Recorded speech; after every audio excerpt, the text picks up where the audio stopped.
Здравствуйте, мальчишки и девчонки! Вечер сегодня просто замечательный, все потому, что в эфире информационная служба детских новостей. Да, ведь наши новости самые позитивные. Милана, а ты заметила, что зима наступила очень рано?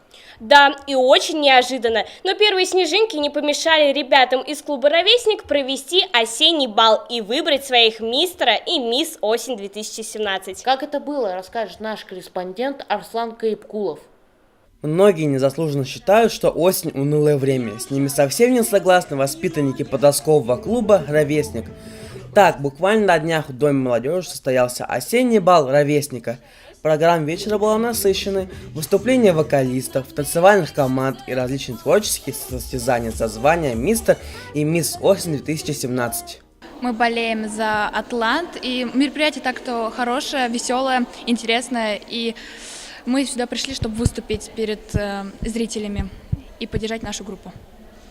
Да, очень нравится это мероприятие. Мы пришли поболеть за наш клуб, за Атлант. Мы сами оттуда же и пришли, чтобы выступить и показать себя. Ребята и их преподаватели основательно подготовились к осеннему балу. Мастерили поделки на осеннюю тематику, под чутким руководством своих педагогов шили костюмы и готовились к конкурсу рисунков. В общем, старались, чтобы этот вечер стал ярким и запоминающимся событием не только для участников конкурса, но и для юного зрителя. Мы пришли сюда, конечно же, с победой и надеемся на то, что займем первое место. Пришли мы сюда с разными подделками. Я сделала свой пирог, мне в этом помогали. И надеюсь, то, что мы победим. Я пришел с победой. Долго готовился, трудился. Под конец вечера жюри предстоял непростой выбор. Титул «Мисс Осень 2017» по праву завоевала Розалия Ибрагимова, а Марк Аракелян стал мистером Осень. Поздравляем ребят и их преподавателей с заслуженной победой. Это мероприятие показало, что все же и в осенней паре присутствуют теплые и прекрасные моменты. Арслан Кайпкулов, Алик Кадыров, Оксана Михайлова, Любовь Карпова.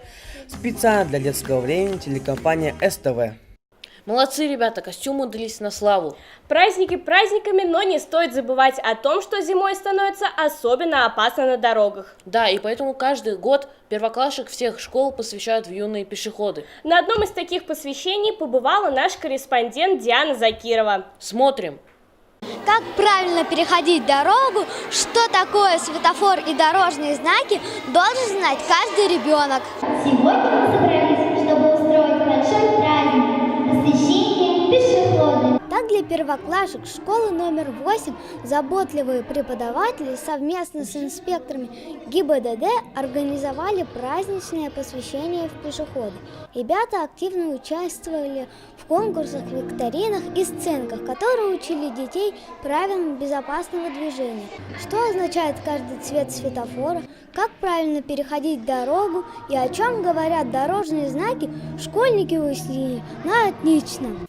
Чему вы научились? Переходить дорогу. Научились разными знаками. Я научилась на светофоре цвета: красный стой, желтый внимание, зеленый иди. Ребята принесли клятву юных пешеходов и пообещали быть внимательными и дисциплинированными на дорогах.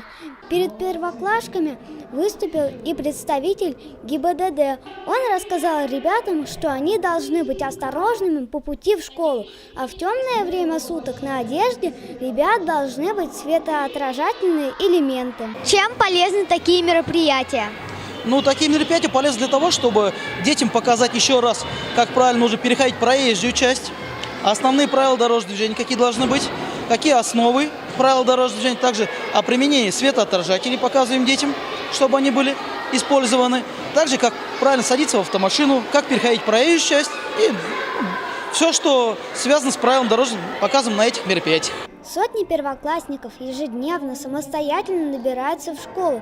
Этот путь не всегда бывает безопасным, поэтому подобные мероприятия помогают детям правильно вести себя на проезжей части и воспитывать уважение к общему закону дорог. Закирова Диана, специально для детского времени, телекомпания СТВ.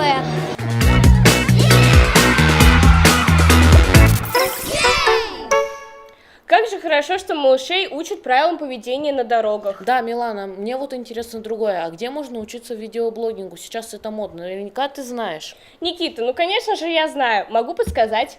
Рассказывай скорей. Видеоблогингу и телевизионному искусству можно научиться в школе телевидения Media Kids. Кстати, здесь учатся все юные корреспонденты нашей программы.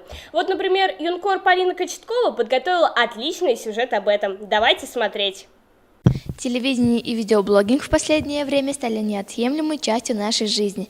Где научиться телевизионному искусству в нашем городе никто не знал до тех пор, пока не появилась школа телевидения Media Kids. Ребята с большим удовольствием посещают занятия, и это неспроста. Здесь они осваивают искусство монтажа, операторское искусство, тележурналистику, видеоблогинг, а также пробуют себя в роли корреспондентов в широко известной в нашем городе новостной программе «Детское время». Поделись своими впечатлениями о школе телевидения. Мне очень нравится, это очень познавательно. И я узнал о монтаже, также как снимать видео. Мне больше всего понравился монтаж. Сначала мне показалось, что это очень тяжело, но на самом деле, когда научишься, это очень легко. Мне очень нравится ходить в школу телевидения, узнавать все новое. Нас учат тут делать каналы, трейлер и как снимать все.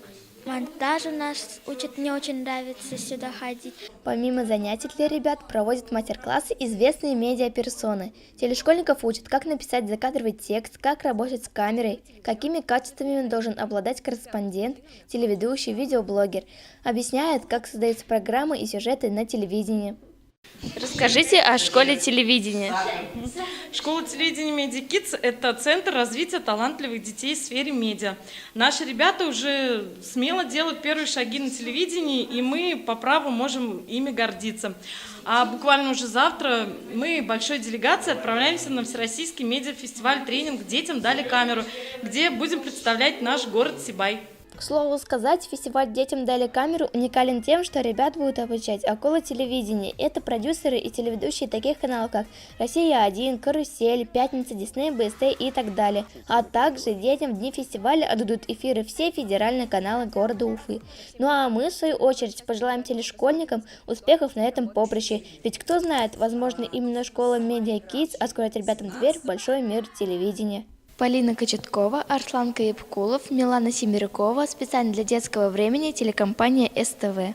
Круто, получается, что телешкольники уже получают профессию. Да, Никита, а вот ребята, про которых нам расскажет наш корреспондент Вячеслав Гаврилов, влюблены в спорт. И не просто в спорт, а в самый популярный вид спорта. И в данный момент они усиленно готовятся к соревнованиям. Каким, узнаем прямо сейчас. Футбол возглавляет список самых популярных видов спорта, у которого насчитывается более 4 миллиардов фанатов по всему миру.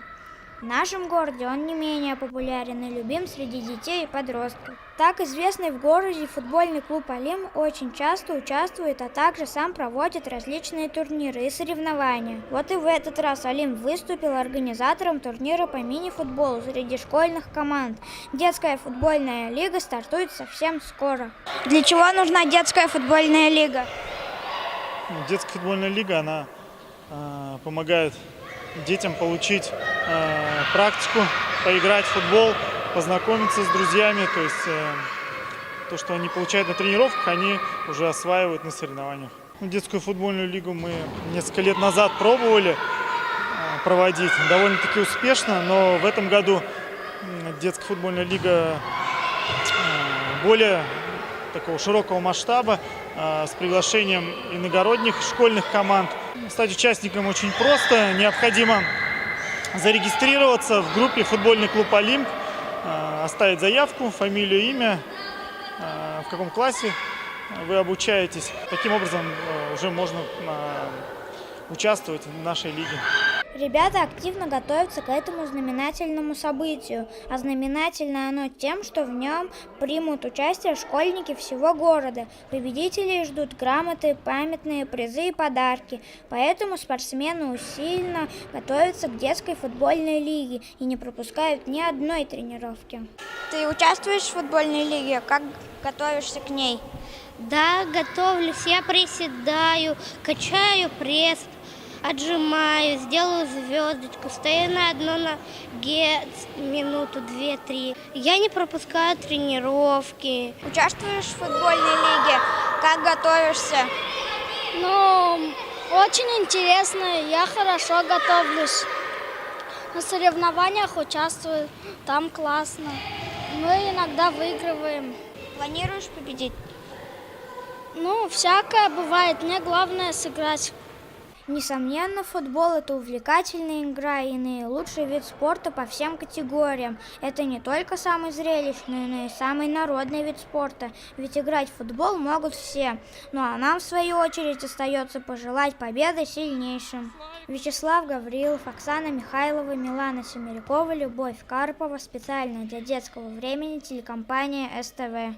Вот такими насыщенными были прошедшие дни, а наше эфирное время подошло к концу. Спасибо огромное нашим юнкорам и всем, кто готовил эту передачу. А если вам есть что рассказать, пишите в нашу группу ВКонтакте, которая так и называется «Новостная программа «Детское время». Или звоните к нам в редакцию по номеру 5 14 95. А с вами были, как всегда, ведущие новостей Никита Полосков и Милана Семерякова. Всем пока!